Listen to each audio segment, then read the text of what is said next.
এক শীতের সকালে একটি শিয়াল খুবই ক্ষুধার্ত ছিল। সে বনে ঘুরে ঘুরে খাবার খুঁজছিল। হঠাৎ সে একটি পুরনো গাছের খোড়ল লক্ষ্য করল। অহা, এখানে নিশ্চয়ই কিছু খাবারের অবশিষ্ট আছে। শিয়াল খোড়লের ভেতরে ঢুকল এবং দেখতে পেল ভেতরে কিছু শুকনো ফল ও বীজ পড়ে আছে।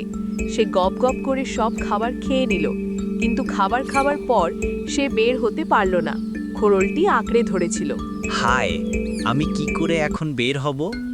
শিয়াল বিভিন্নভাবে চেষ্টা করল, হাতে ও পায়ে ঠেলাঠেলি করল, বাঘ ঘুরল, চেঁচাল, কিন্তু কোনো কাজ হলো না।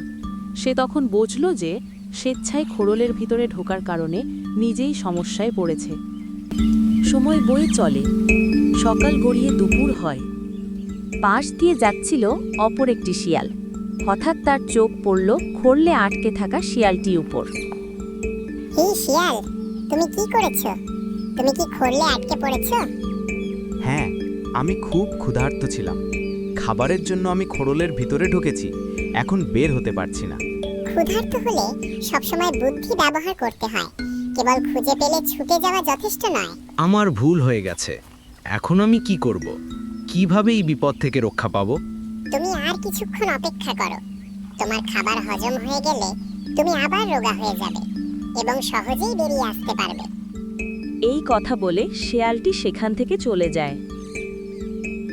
ঠিকই বলেছ, ক্ষুধার্ত হলে বুদ্ধি কাজে লাগাও, লোভ নয়।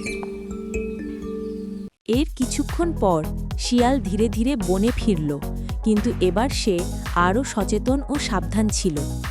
সে শিখল, খাবার খোঁজা ঠিক আছে, কিন্তু লোভে পড়লে বিপদ ডেকে আনে।